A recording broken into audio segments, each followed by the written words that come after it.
Wonder about the future and how you'll be working and learning?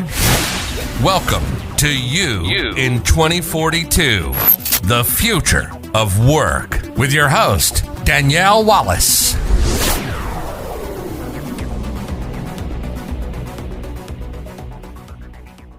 Hello and welcome to You in 2042, the future of work.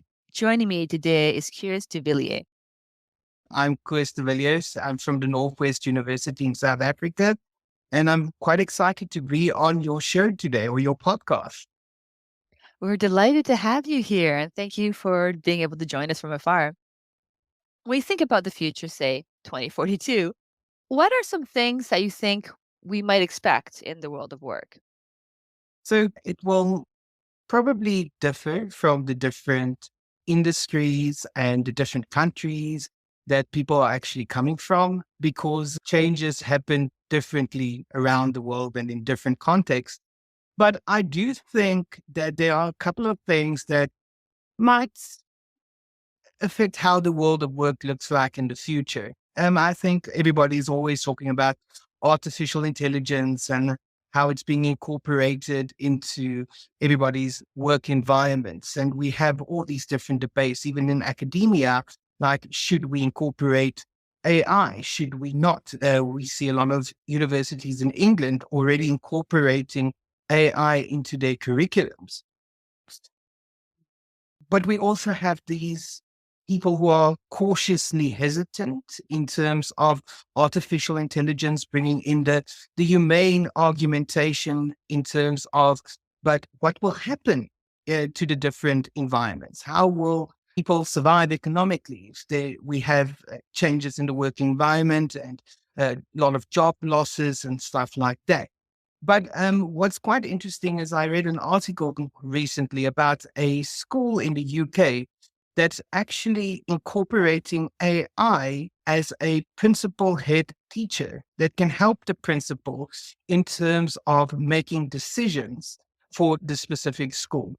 I've seen another article this morning of a company that actually appointed AI as their CEO of a specific company. And I think we'll see this more and more, and a lot of people incorporating artificial intelligence into their working environment. I think in our working environments, we sometimes tend to get too busy with our day-to-day tasks, right? Trapped in doing admin. We don't always incorporate our communication to challenge, to question the status quo inside an organization, because we are so busy with our day-to-day. And then the last thing I actually think what we need to start doing in terms of the future world of work is thinking more interdisciplinary, multidisciplinary, and transdisciplinary collaboration between different departments, businesses, organizations. And it goes back to the previous argument I made of all of us being so busy with our day-to-day tasks that we don't get time to actually do this interdisciplinary, multidisciplinary, and transdisciplinary conversations and collaboration that can benefit our organizations, but also individuals or even society as a whole. Because at the moment, we're thinking about our day-to-day. What I'm hearing you say is that we're trapped in the administration elements of our roles, and this is inhibiting communication. I'm particularly interested, Chris, to hear your thoughts on what we could be doing then if we were able to offload some of the administrative burden to AI and have more of this multidisciplinary conversation, and what that then could lead us to be able to unlock and uncover. And we're living in a time where we have so many communication tools around us, and where we are kind of facing an information and communication overload. Like, we are literally receiving millions of messages on a daily basis. What's also happening is the idea of access around communication, because we can now access anybody at any time of the day. And there are so many choices in technology. How do we communicate? Who should we communicate to? And I think when we are moving our administrative tasks to AI. And we are moving this basic burdens of communication. But I think when AI does this, we have more time to listen to different voices inside and outside the organization. And we see a lot of organizations basically embracing postmodernist views where we are removing hierarchy and getting different people to collaborate in different departments to kind of co-create meaning. So I think what will actually happen is if AI assists us in our communication, it will create this opportunity for different people's voices to actually be heard. And communication not being a thing to just do to communicate with somebody, but to actually derive meaning from what people are saying, trying to understand where they are coming from, where are stakeholders coming from, where are our employees coming from. Because at the moment, I think a lot of organizations want to listen to their employees and they want to listen to their stakeholders, but there isn't always this time. But what you're saying, Cruz, is it could allow us collectively as enterprises, as society, as individuals to co-create meaning, to work together. But with that, I'm wondering if there's a step that we then as individuals or as leaders need to do. Because conversely, one might say, okay, great, I've got AI taking care of my day-to-day admin stuff, and I'm just going to get bogged down in more other admin things. I'm not actually going to be taking these steps to listen, to derive meaning, to actually work together through this. Are there things then that individuals or leaders can do to help ensure that we can work in this world where we are actually learning and working from each other? I think what is important is that organizations need to rethink their specific way of organizing meaning, organizing communication. And I hear what you're saying. It's that question is, if we free people from admin, won't it create more opportunity for admin? And I think this is where leaders and organizations need to go really think about their strategies, really think about their purpose statements and living the purpose that they are actually doing. Think about their communication. Think about how they communicate and how they create events for collaboration and conversation between different stakeholders. Sometimes a lot of things are done by organizations like year-end functions, right? Do we really think about the strategic benefit of these? Are we just creating a nice party or are we using this opportunity for engagement? Taking problems to our employees, taking problems to the community, discussing the concerns that people actually do have. And I think this will be like reevaluating different aspects of business, culture, structure, functions, and even what is the role of different forms of communication. How do we communicate? Do we just have a newsletter to communicate how our employees feel? Stories about who had a birthday this last month? Or are we creating a space in our newsletter for engagement, for different ideas from our employees? And that makes sense to have that deliberate refocus and deliberate rethink of the organization's culture and structure and functions and roles and role of communication.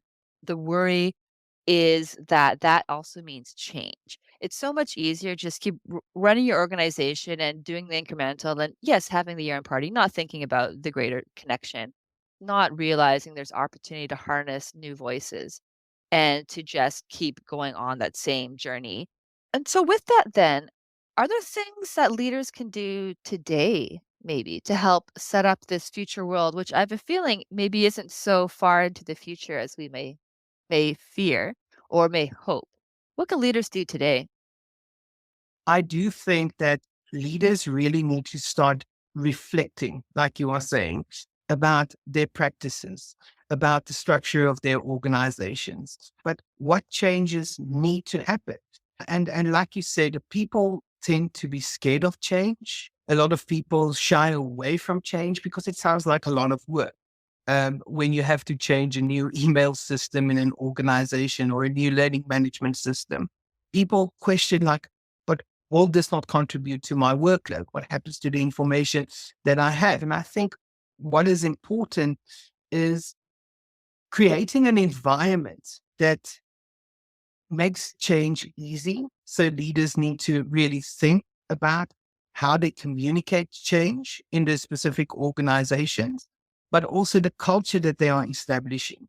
Are we creating a culture that creates this future vision, communicating this change mindset? I think sometimes employees feel that they have ideas, they want to change, but management isn't necessarily open for the change up until the point where the change needs to happen. And then they suddenly communicate about change. And then employees are already kind of despondent because they already warned the organization about this. And I mean, I sound like I kind of hate management, but that's not the case. I just think that management and leaders need to consistently align people to this idea of embracing change. So the organization is poised to better harness communication, be able to benefit from these multidisciplinary connections and conversations, which isn't necessarily happening right now.